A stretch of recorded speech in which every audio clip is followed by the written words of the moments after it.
For many of us across the world, it is now the summer break, and many of you guys want to go pro. Summer is the right time to see if you can actually do that. As during school, you have a lot of assignments and you just won't find enough time to actually practice.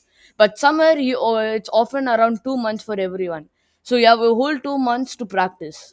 Luckily for you, this is the perfect video for you guys as I will be showing you 5 steps. If initiated correctly, you could go pro. If you do enjoy this video, make sure to hit that subscribe button. Without any further ado, let's get right into it. Step number 1 is finding the perfect duo partner.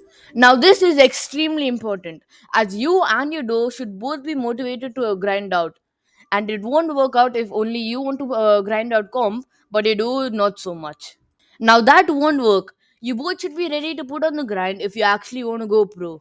You and your duo should have structured times that you're playing the game and also set tournaments you're playing.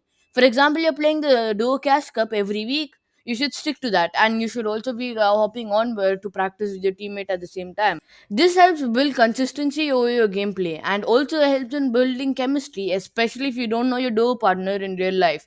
Now, while I mentioned playing the game every day at a structured time and playing as many tournaments as possible, this brings us to our step 2, which is to actually enjoy your summer. Don't play all day every day. You see, it is important that you go out and have some fun, which could be playing online, but it is important that you go out and have some fun, for example, playing sports or spending time with your family. You see, this is what is important about summer. You might not really notice it right now, but this is what you'll remember when you grow older. As much as you don't think about it now, this is actually important that you go out and have a fun time.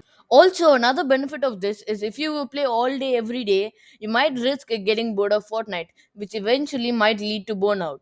Everyone does experience burnout and it's not nice. You don't want it happening to you, especially if you want to go pro. You need to stay consistent and committed to playing the game.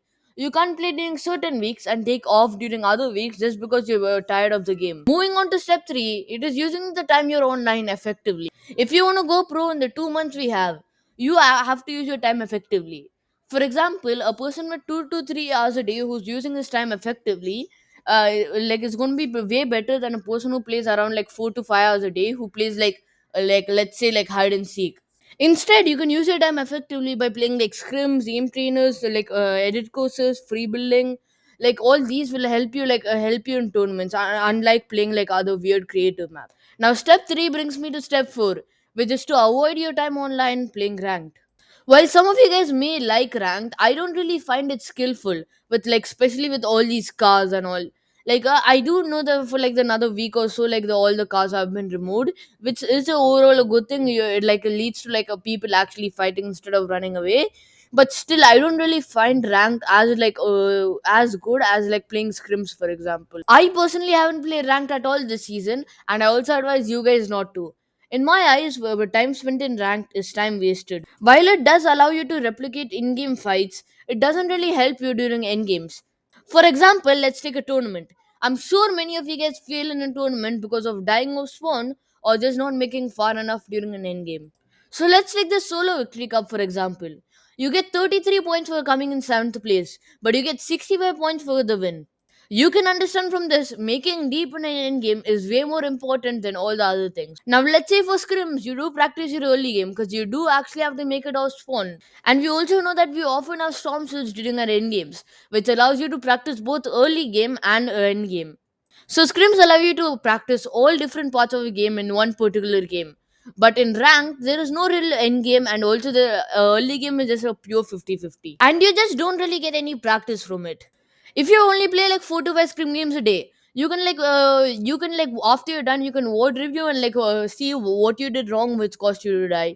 You can maybe make like a small notepad, which you make like a list of like what you do wrong, and then you can like fix them, which allows you to play more effectively during tournaments. Now, following on from this, I want to talk about not setting stupid targets or and expectations on yourself.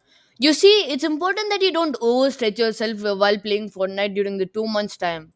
If you demand yourself to play 5 to 6 hours a day, like I mentioned earlier in my video, this will eventually lead to burnout and you'll eventually get bored of Fortnite. I think you guys should settle with around like 2 to 3 hours practice every day. With also taking days off, like for example, just enjoying your summer by like for example going out, playing sports, or just like overall having fun. The main reason why you should not overplay Fortnite this summer is that you might expect to progress way too quickly. If you expect to progress very fast, it's going to have a negative impact on your mentality. And you also have to remember that you can't just go pro in like a month or so. You have to put in effort like every day for like a certain period of time before you can actually start going pro. But I still do believe that some of you guys can actually make earnings depending on how structured your routine is. But what I want to see is don't expect to all of a sudden go pro tomorrow. Just because you guys are going to be putting in the effort for the next 2 months, by the end of the 2 months doesn't mean that you're going to become the next Booga. But if you continue with the structured routine and you practice every day, you'll eventually get better at the game, which can lead you to going pro. Now that is basically it for the video. Thank you guys so much for watching, and I'll see you guys in the next one.